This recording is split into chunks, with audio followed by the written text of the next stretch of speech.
Practice set 1.3. Example number 1.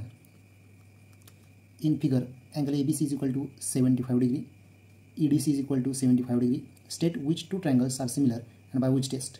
Also write the similar of these two triangles by a proper 1-to-1 correspondence. म्हणजे काय, तर आकृतीमध्ये आपल्याला कोणी ABCचे माप दिलेलं आहे आणि कोणी EDCचे माप 75 दिलेलं आहे. तर यातील कोणते दोन त्रिकोण समरूप आहेत आणि कोणत्या दोन कसोटीनुसार समरूप आहेत ते आपल्याला लिहायचं आहे. आणि समरूपतेची कसोटी सुद्धा आपल्याला या ठिकाणी लिहायची आहे आणि समरूपतेचा एकास एक संगती 1-to-1 correspondence जो आहे तो सुद्धा आपल्याला लिहायचा आहे. तर बघा या आकृतीमध्ये दिलेली माहिती काय आहे, ही आकृती आपल्याला या ठिकाणी दिसते. या ठिकाणी बघा त्रिकोण दिलेला आहे. कुठला आहे त्रिकोण, तर ABC त्रिकोण. आता आपल्याला ह्यात विचारले काय, कोणते दोन त्रिकोण. जर आकृतीकडे जर निरीक्षण करून आपण पाहिलं तर त्याला दोनच त्रिकोण तयार होतात. तो म्हणजे कोण ABC एक होतोय आणि दुसरा होतोय तो म्हणजे EDC.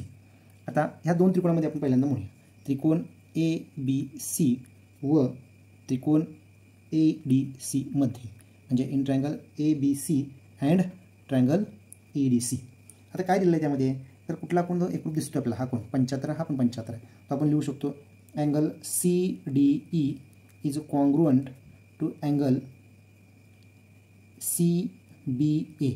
कारण काय लिहिणार, इच 75 डिग्री. प्रत्येक दिलेला आहे माप समान दिलेला आहे, त्यामुळे इच 75 डिग्री असं आपण लिहू शकतो किंवा गिवन लिहिलं तर सुद्धा चालेल. इथं आपण गिवन सुद्धा म्हणू शकतो. त्यानंतर पुढे बघा अजून एक कोण आपण ह्यातला एकरूप दाखवू शकतो. तर हा दोन्हीमध्ये जो कोण समान आहे तो म्हणजे कोण C. तर कोण C आपण या ठिकाणी एकरूप दाखवणार आहोत. Angle C is congruent to angle C. कोण C एकरूप कोण C. त्यामुळं आता दोन कोण मिळाले, त्यामुळे हे दोन त्रिकोण काय होणार आहेत, समरूप होणार आहेत. पण समरूपता लिहित असताना आपल्याला 1-to-1 correspondence जो आहे तो खूप महत्त्वाचा आहे आणि त्या दृष्टीने आपल्याला त्याची मांडणी करणं गरजेचं आहे. त्यामुळे पहिल्यांदा काय करूया, Cच्या ठिकाणी C ज्या क्रमावर असेल त्या ठिकाणी C आला पाहिजे, D ज्या क्रमावर असेल त्या ठिकाणी B आला पाहिजे. आता ठीक आहे, सुरुवात आपण करूया. सुरुवात जर आपण D ने घेतली तर या बाजूला सुरुवातीला करस्पॉन्डन्सला काय येईल, B येईल. आता दुसऱ्या ठिकाणी आपण जर C घेतलं, दुसऱ्या ठिकाणी C, तर या ठिकाणी सुद्धा काय येईल, C येईल. आता मग आपण A सुरुवातीला घेतलं तर या बाजूला काय येईल, या बाजूला E येईल. काय येईल, E. म्हणजे EDC समरूप ABC, म्हणजे दोन्ही ते समरूपता आहे.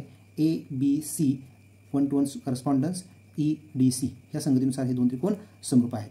Triangle ABC is similar to triangle EDC by which test, AA test. आपल्याला AA टेस्ट माहिती आहे की एखाद्या दोन त्रिकोणातील जर दोन कोण दुसऱ्या त्रिकोणातील पहिल्या त्रिकोणातील दोन कोण दुसऱ्या त्रिकोणातील दोन कोणाशी एकरूप असतील तर ते दोन त्रिकोण AA टेस्टनुसार समरूप असतात. आणि आपल्याला समरूपते आपण दाखवले हे दोन्ही. आता आपल्याला काय करायचं आहे, तर समरूपतेनुसार आपल्याला माहिती आहे काय होतं की समरूप जर असतील तर बाजू आपण काय लिहू शकतो, प्रमाणात लिहू शकतो. AB upon ED, AB upon ED is equal to BC upon DC is equal to AC upon EC. याप्रमाणे बाजू आपण प्रमाणात दाखवू शकतो. बाजू प्रमाणात दाखवलेले आहेत. त्याचबरोबर आपल्याला काय दाखवता येऊ शकते, तर या ठिकाणी ह्या जे कोण आहेत, राहिलेला जो कोण आहे दोन कोणतरी एकरूप दाखवले. राहिला कोण कोणता, हा झाला, राहिला कोणता, हा कोण आणि हा कोण, हा सुद्धा आपण काय दाखवू शकतो, एकरूप दाखवू शकतो. म्हणजे angle DEC is congruent to angle CAB किंवा अँगल कोण DEC एकरूप कोण CAB, हे सुद्धा आपण हे लिहू शकतो. हे काय लिहिणार, तर काय लिहिणार या ठिकाणी आपण, तर या ठिकाणी लिहिणार CSST corresponding sides of similar triangles. आणि इथं लिहिणार आहोत CAST म्हणजे corresponding angles of similar triangles, CAST.